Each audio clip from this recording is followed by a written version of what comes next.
Hello বন্ধুরা, কেমন আছো সবাই? Welcome back to my channel রোজ নামচা।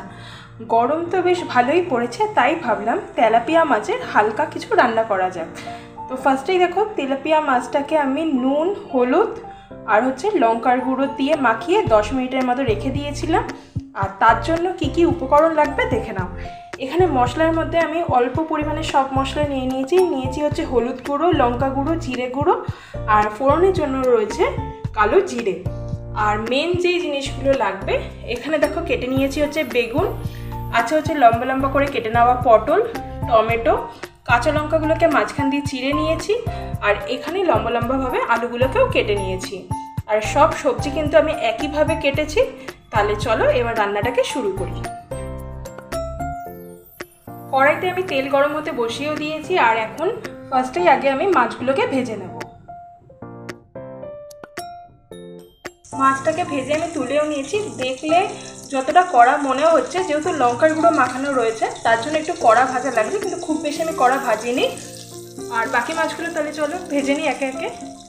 মাছগুলো আমার সবকটা ভাজা হয়ে গেছে। আর এখানে মাছ ভাজার যেই তেলটা রয়েছে, এখানে আমি আর এক্সট্রা তেল দেবো না। এই তেলের মধ্যে আমি কালো জিরেটা ফোড়ন দিয়ে দেবো। কালো জিরের সাথে কাঁচা লঙ্কাটাও দিয়ে দেবো।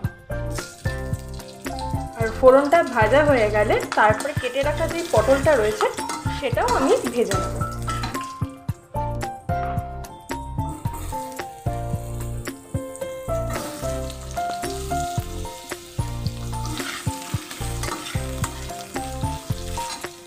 পটলটা আমি 2 থেকে 3 মিনিট ভেজে নিয়েছি। এবার কেটে রাখা আলু আর বেগুনটা আর টমেটোটাও আমি দিয়ে দেবো, আর সাথে গুঁড়ো মশলাগুলোও দিয়ে দেবো।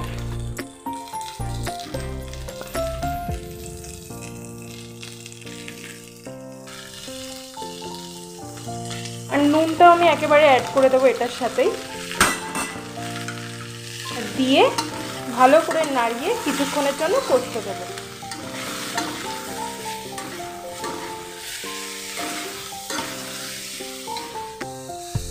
এবার তাহলে চলো কিছুক্ষণের জন্য এটাকে ঢেকে দিই।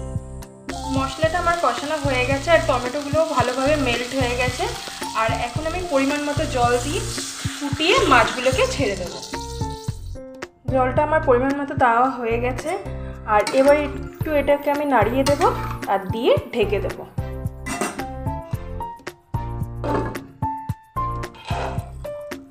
ঝোলটাও আমার ফুটে গেছে, আর ভেজে রাখা যেই মাছগুলো রয়েছে সেটাও এখন আমি দিয়ে দেবো।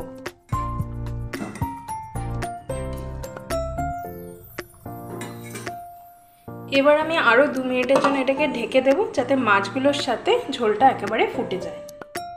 ঝোলের সাথে মাছটাও আমার ফুটে গেছে, আর কিছুটা ধনেপাতা আমি আগের থেকেই কুচিয়ে রেখে দিয়েছিলাম, সেটাও আমি এখন অ্যাড করে দেবো। আর দিয়ে গ্যাসটাকে অফ করে আরও কিছুক্ষণের জন্য ঢেকে রাখবো। তাহলে চলো একদম নামিয়ে নিয়ে তোমাদের সামনে আসছি। আর এই দেখো, আমি আমার খাবারটা সার্ভ করে নিয়ে চলেও এসেছি। আর আজকে মেনুতে ছিল পটল আলু ভাজা, স্যালাড, ভাত, সাথে ডাল, টক দই আর কম মশলা দিয়ে এই তেলাপিয়া মাছের ঝোল। তোমাদের যদি আজকের রেসিপিটা ভালো লেগে থাকে তাহলে প্লিজ একটা লাইক, শেয়ার, সাবস্ক্রাইব করে দিও। তোমরাও বাড়িতে একবার এটা ট্রাই করে দেখো, আশা করছি ভালো লাগবে। দেখা হবে নেক্সট ব্লগে। আজকের জন্য টাটা, সবাই ভালো থেকো, সুস্থ থেকো।